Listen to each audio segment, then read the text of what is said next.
What's up guys, thanks for tuning into my latest video, the life of a jobbing plumber. You'll notice I'm in a different van this week. That's because my van's getting an MOT, so I had to move all my kit into my dad's little Citroen Berlingo just until my van's back on the road. So did that this weekend. So I've got a lot going on this week. It's been really hot. I don't really like working when it's so hot. I just get a bit stressed, a bit of a headache. I'm always hot anyway. I never wear a coat, never wear a jumper. So in the heat, it just makes everything a lot harder for me. I don't know how you feel about that. Now, I wanted to talk about van tool theft because about a month ago, I was on LBC radio talking to Nick Ferrari, I think it was, about an MP who was going to start another campaign about tackling the sale of stolen tools, basically, so the resale of tools. And I went on the radio show, spoke about it, what I'd done with my November campaign, and then literally haven't heard a peep, haven't seen anything on this campaign to do with tackling the resale of stolen tools. So I'm just a bit miffed about it, really. I don't know what the answer is, because every time we try and do something to tackle tool theft, it just seems to, like, no one cares. It just falls by the wayside, or it just fizzles out. So I don't know what the answer is. I mean, the last time I spoke about it was when lockdown hit, basically. But my idea was that a group of us in vans get together, we drive to, say, Ford in the UK or Citroen, Peugeot, and do a bit of a peaceful protest where we just drive our vans there just to demonstrate, maybe get some banners on the vans, raise a bit of social media buzz about it. It's absolutely chucking it down now. But yeah, because of COVID, that never happened. But I was thinking about maybe we need to go direct to the van manufacturers to make vans more difficult to get into in the first place, because they're so easy to get into. They can be broken into within a matter of seconds. It's happening in broad daylight. So off the top of my head, I've suggested this before and people have said no, you can't do that because people don't, not everyone needs it. It's finally stopped raining. I don't know where I was, how far I got. But yeah, basically, I think that if I went in to buy a van and they offered me a tradesman's security package, so beefed up security, deadlocks as standard, reinforced plates where the locks are, to reinforce the doors, anti-peel stuff, a decent alarm, all that stuff included in the van before you even take it off the forecourt, I would pay for that rather than have to sort it out myself after buying it anyway. So I don't think that's too unreasonable. So whether that's something we could do, contact the van manufacturers and see if that's something that they would do. I mean, you always get different levels of customization on the van. You'll get the base model, then you'll get middle one, top one, and then the sport. Why can't they have a tradesman's model? It makes sense to me, but I'm just a plumber, what do I know? So about a busy week this week, as usual, lots of jobbing stuff, filmed as much as I could. I've got a boiler swap, combi swap, little tool review, some other bits in there. There's an I fucked up story at the end. And since I've mentioned people subscribing to my channel, my views seem to have gone up, my subscriptions have gone up. So if you're watching this, if you're with me this far, please like the video if you like it, but subscribe to the channel because it helps grow the channel. So it encourages me to make more videos. This is today's job, just a combi swap for a landlord, nothing special. I'll get onto them pipes, probably cut them just above those clips and then go to the new boiler. It's not the best install, but it's a landlord job, so I'll just get it done as best as I can. It's going to be awkward though because the bath is there, so I'm going to be sat on the edge of the bath leaning into the cupboard, but we're just going to get in and get it done. I'm going to be pressing this, no soldering today, so I'm press tool, so hopefully it should be a nice easy job. Probably getting used to this trick by now, but we're draining the boiler down from there. I've cut the condense box that's coming out anyway, so I'm just draining into the condense. Just makes it a bit easier. Could have gone into the bath, but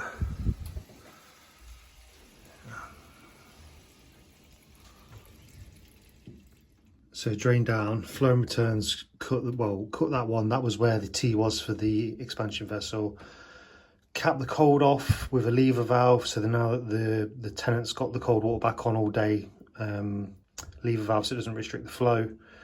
That's the hot. obviously condensed pipe. So just the gas comes out quite high. So hopefully my new boiler will be higher than that, but we'll see. So gonna undo the flue now, get the flue out, and then this boiler should just lift off the wall. So this is the inside of the boiler. It was leaking somewhere on this block. I think I've got a video of it. If I've got it, I'll find it, but somewhere on this block here. Yeah, didn't fancy doing that. Now, de-seal your flues, because whenever I'm replacing a boiler, my favourite thing is to find a flue where it's not been sealed through the wall, and I can just easily remove it. But I seal my flues, so eventually I'm going to start replacing boilers I fitted, and when I do, I'm going to hate myself because the flues aren't going to come out so easy. Yeah, now the flue's off, pipework's all disconnected, wiring's disconnected, so now the boiler will just pivot off. It's on this top rail, so normally you'll just pull it towards you a bit and lift it up, and that'll get the boiler off. Obviously I can't film it, well I could try actually.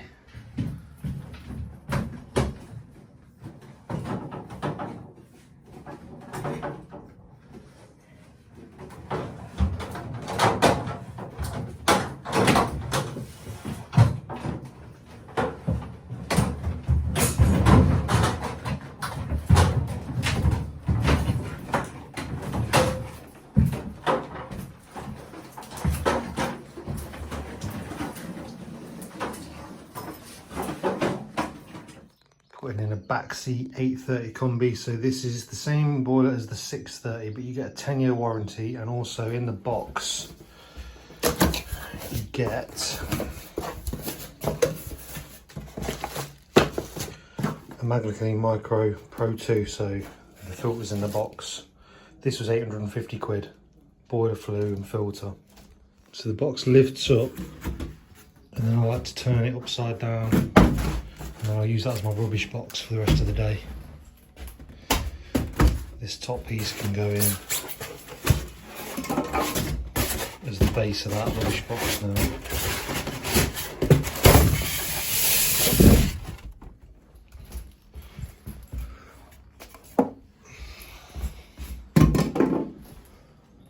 So that's my boiler bracket on. I offered the template on the wall. The gas pipe is close, the bottom of the boiler is about an inch above it.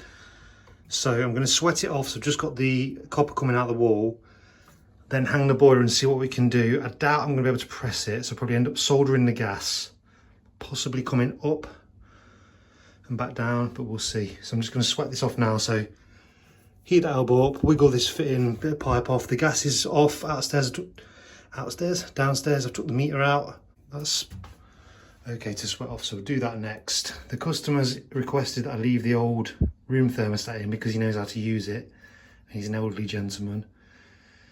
So I'm going to show him the new one, see what he thinks about the new one, and possibly leave that old wireless room stat in.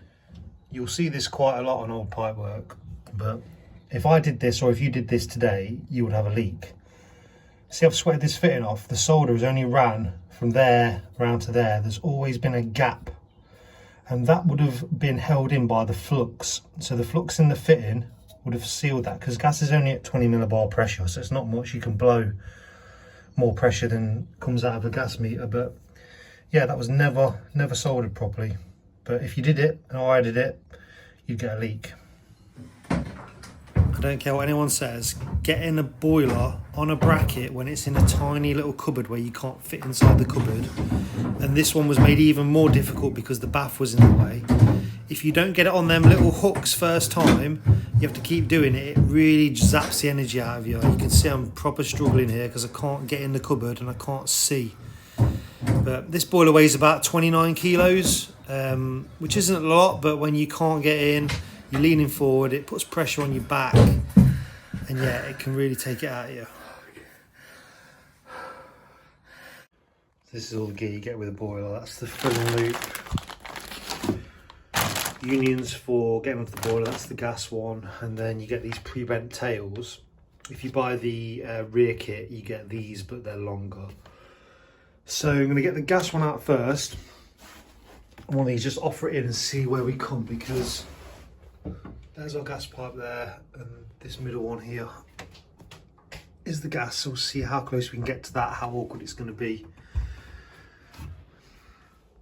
So that's not too bad. That's going to line up, probably get an M&F elbow onto that. We'll just solder that one and do the rest in press, because connects onto these down here.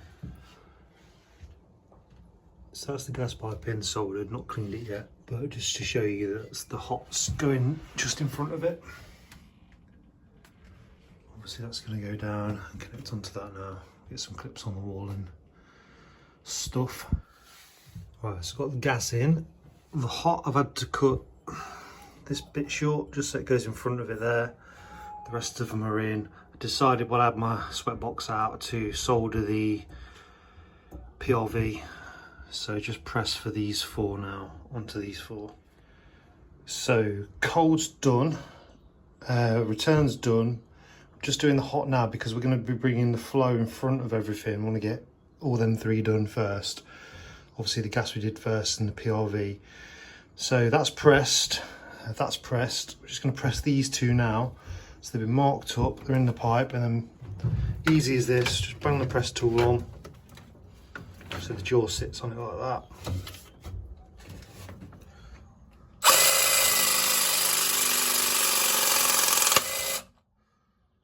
This one. Be able to see this one properly. So that's the jaw on, and then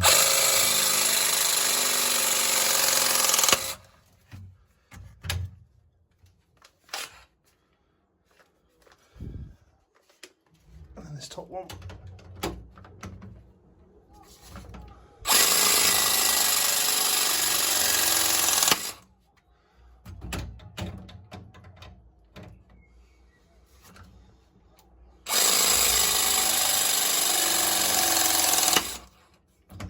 It's fast, it's clean. Right, so gas is on, cold water is on. Well, it's off at the minute because when I fitted this filling loop here, there's a clip, see that one there that's holding this side in? I dropped the one that should hold the cold side in. Now there's not much room here to lose that, but can I find it? I've looked absolutely everywhere. The only thing I can think is it's either snuck under that bath panel. I've even looked under this, or there is a tiny hole behind that hot pipe, whether it's gone down there, but I cannot find it anywhere. So I've had to drive over to Plumb Centre, take another one out of another boiler so I can use it, and then probably at the end of this job I'll find it, but if I don't I'll just have to order this as a spare. But yeah, just absolutely disappeared into thin air. Added about half an hour into the job having to drive and fetch that. That's it. So we'll see. I'll fit this now, get the job finished, and then if I find it I'll let you know. Right, so we've been under pressure for about an hour while I was doing the wiring. If you remember, that junction box was down here somewhere, so I've moved it up above the boiler and I've talked the tenant into having the new wireless room stat, so that's on there. So what I'm going to do now is we're going to whip this filter off and I'm going to put the Magna Cleanse on and run that for an hour or so while I'm commissioning the boiler. So just pulled the filter off, and then I've got this is the adapter there, push fit, and they just speed fit, sorry, they just push on there like that, and then we can attach our hoses to these 2.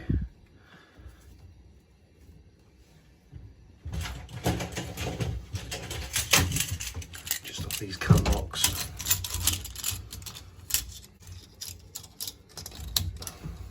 This one.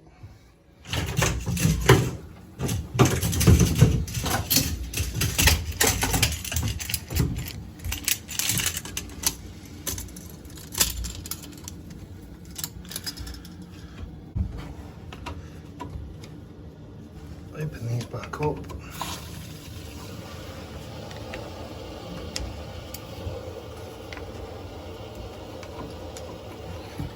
that's filling up Magna Cleanse. Put some pressure in the system.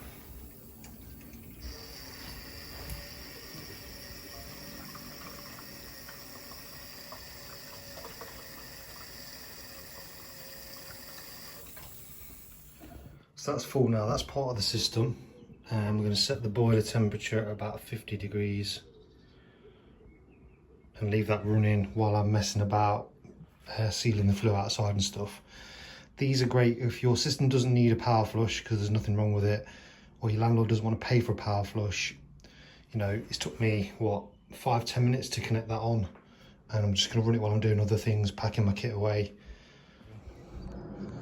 So while the Magna Cleanse is doing its thing, I'm just going to be packing up, like putting this boiler on my van, which has been here since 9 o'clock this morning and no one's been kind enough to steal it. So yeah, also it's 1:30 and he's only just made me a cup of tea.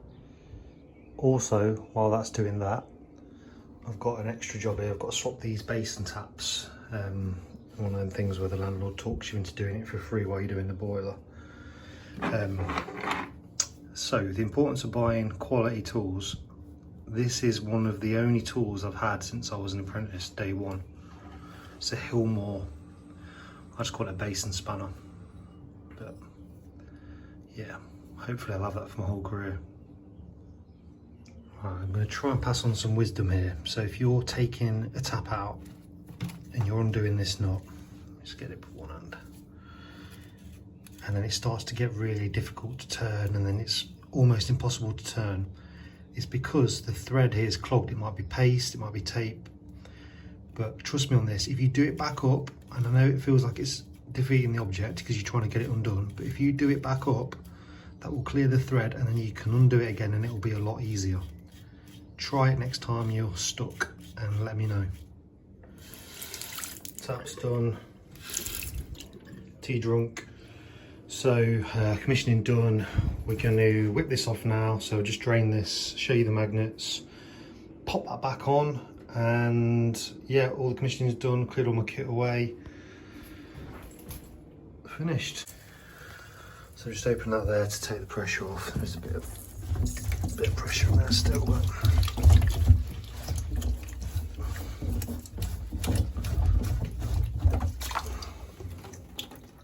not too bad. Like I said, they didn't have any problems with the system, so all the rads get nice and hot top to bottom.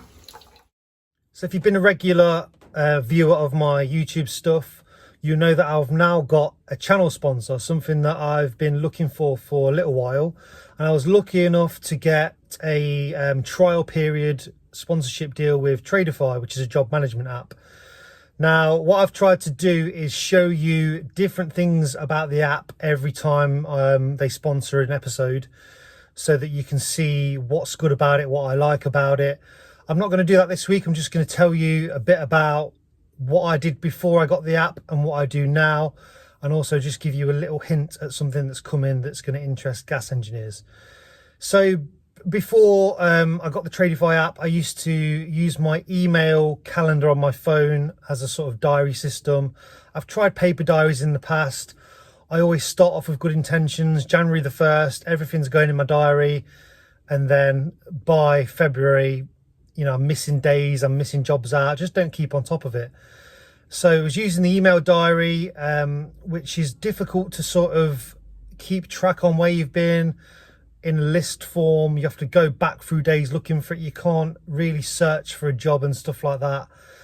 And I was having to kind of remember where I'd been, what I'd invoiced, especially when jobs, you know, none of our jobs, not none of them, but a lot of the time you go to a job, you don't get it finished straight away. You've got to order parts, you've got to wait for the customer to say when they're going to be back at the property. You've got to juggle jobs around, move things, so it can become a bit messy. But I'm really finding with the TRADIFY app that it's helping me to become a lot more organised, especially with the invoicing side of it, because I can see with the colour coding what I have attended, what's not been booked in, what I need to invoice, and what's been invoiced and paid and stuff like that. And it's an added bonus that it links in with my Sage accounting system. So all I wanted to say was, well, big thank you for TRADIFY for sponsoring my channel, because it's helping me to make more videos. And I know you guys are here for the plumbing stuff. They're helping me to basically do that. But yeah, in the description, just click on the link. That'll take you to TRADIFY. You can have a look, see what it's about. Have the 14-day trial, see what you think. If you don't like it, fair enough. But if you do like it, which I think you will, you can then do your 14-day trial period. And there, I think it's 50% off for 3 months if you use my discount code, which I'll also put in the description.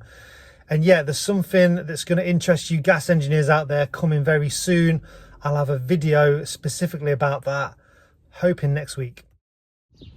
Right, I'm going to chuck a good old-fashioned tool review in for you. So this is the Bahco Superior Holesaw set. I've had it probably over a year now. You can see the two I use most often. It's a really good set, but Bahco, I used to do a lot of stuff with their pipe bender and like put it on my Instagram and stuff, messing about bending pipes. And they actually sent me this out for free. They messaged me and said, oh, thanks for the support, can we send you anything? And I'd looked at this and I said I'd be interested in trying that. So they sent it out for free, but I've looked online and it is very expensive, or it's like rocking horse shit, you just can't get them.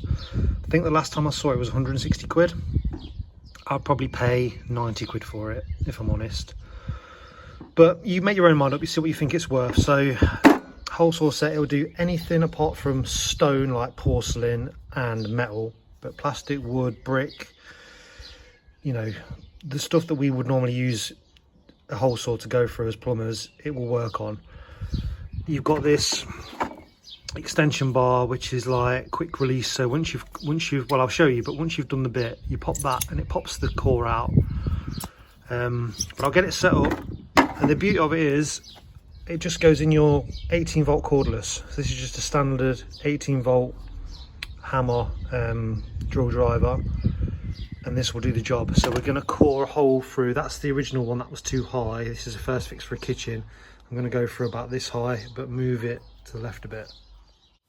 So like I said, just got the bit in my cordless. It's not on hammer, it's just on drill, and yeah, it will cut through brick like butter. I've used this one so many times now. I've not hit anything, you know, like a metal brick tie or stone or anything with it, because I guess that would blunt it a bit. But yeah, it's been really, really good. And then it's hard to do it with one hand, but I'll show you there. It sort of pushes the core bit out. It's easy with two hands, obviously.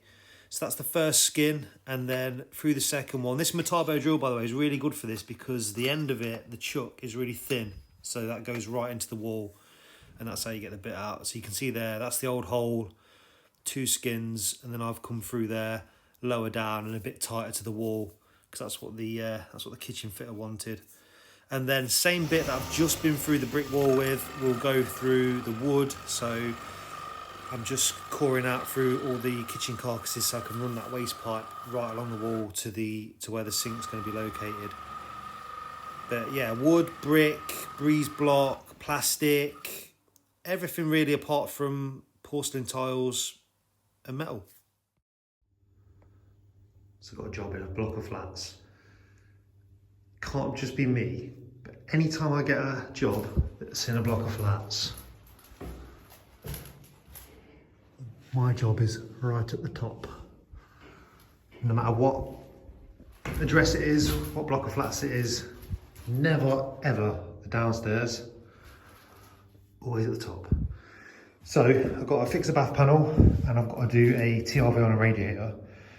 So I've got my wet vac, work mat and my jobbing bag, and this is the idea behind when I designed the jobbing bag, because I don't want to be lugging up my whole kit bag all the way up them stairs for, I don't know, a boiler job or fixing a toilet or anything like that. I know I've got to do a bath panel and I've got to do a TRV. So in that jobbing bag is just the kit I need for doing those two jobs. It's a lot lighter, easy to get upstairs. I can do the jobs of everything I need, and then when I'm done, back in the van, empty it, and maybe my next job's going to be a pump swap or a toilet siphon. Fill the bag with the stuff for that job. Yeah. So this is just a bread and butter job. TRV's not working. They've turned it off, but the radiator still gets red hot, so I'm going to replace it. It's 10mm by 15mm. So I'm just going to replace it with this. Right, so that's all drained now. I took the old TRV off, and you might be thinking, Pete, why are you showing us this? It's a bit boring, it's just a TRV swap. Just a couple of things I wanted to show you. So I've had these 3 years, 4 years now. Don't use them that often, but they are useful. You can cap off a radiator, the old Union types as well. I think the idea behind them was that you can lift the rad, so rather than struggle, put one on each end and help you lift the rad. But they're great for keeping the water in there while you're working on this. I've not got an olive puller for 10mm, so just doing it the old school way. So you can see I've cut a nit slice through with my Junior, and then just get your thin screwdriver and you should be able to, oh, not quite through enough I don't think, just a little bit more at the bottom. Should be able to split it.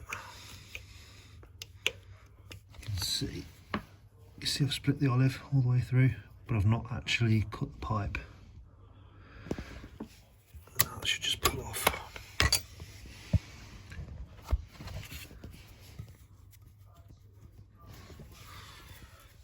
And then the other thing I wanted to show you. Okay, so this is the old valve. You can see the workings on the inside. When we open it up, if you can see, but it moves up and down. And then the seat in there should be a rubber washer that sits on the seat to stop the water going through. And that rubber washer is completely gone, so there's no rubber in there now. So with it open, I can blow through there and it will come out there. And then with it closed, I shouldn't be able to blow through it, but I still can. If I show you on the new one, you can actually see that rubber plunger. See it move down, that's it shut, sat on the seat, and then that's it open to let the water through.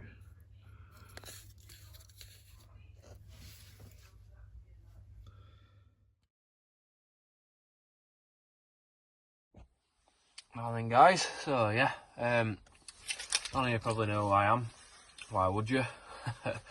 My name's Jamie, I'm from Yorkshire, I now live and work in Lancashire, and my company is Graphene Gas Solutions.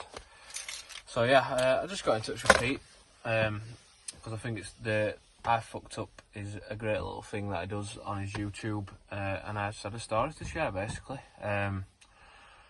So yeah, I did my apprenticeship with my dad for the full 4 years, which has its ups and downs anyway. But yeah, there were a particular job that sticks in my mind. I'm sure there were plenty of other fuck-ups, but this one has stayed with me. So we were doing a full conversion and putting the boiler and the cylinder, unvented cylinder, in the loft.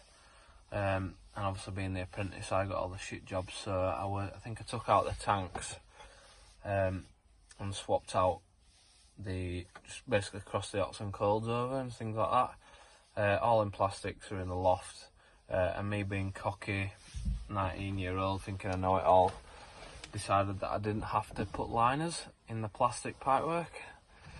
So lo and behold, it doesn't leak actually straight away for the apprentices, or not always anyway. And so job done, happy as Larry, all sorted. Dad thinking that I'm fucking best lad ever.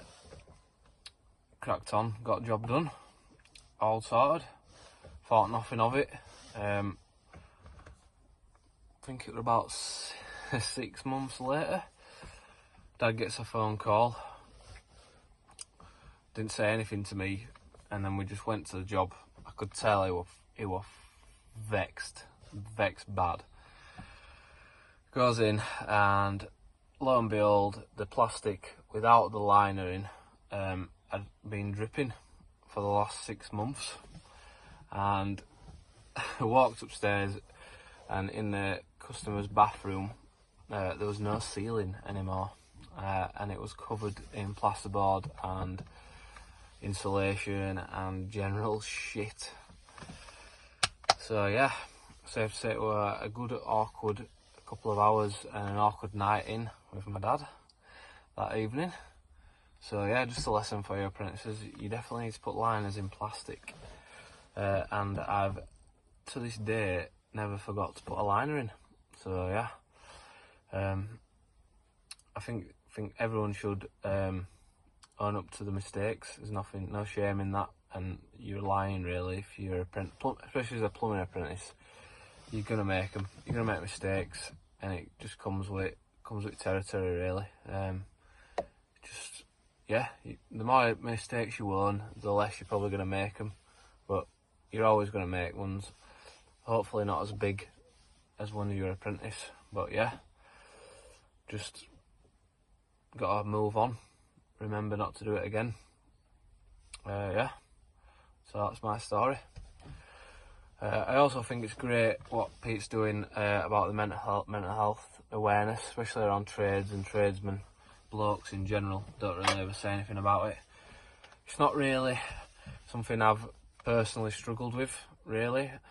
I mean, I get days where you wake up and you just cannot be asked to go to work, but I think that's probably normal. There's no shame in that either. Just got a bat on. I've certainly had friends though, good friends to me that do struggle from it, and the best thing you can do is just talk to people around you, or if you're in a position where you comfortably ask someone if they're okay, just do it. It's the easiest thing in the world. It feels like it's not, but it really is, and it can help people tenfold, and getting help as well. If you get into that point, there's plenty of people now that are just great that can bring you on and help you, and yeah, I think the more we talk about it, the more the lives it'll save. So yeah, nice one. Cheers, Pete. Thank you.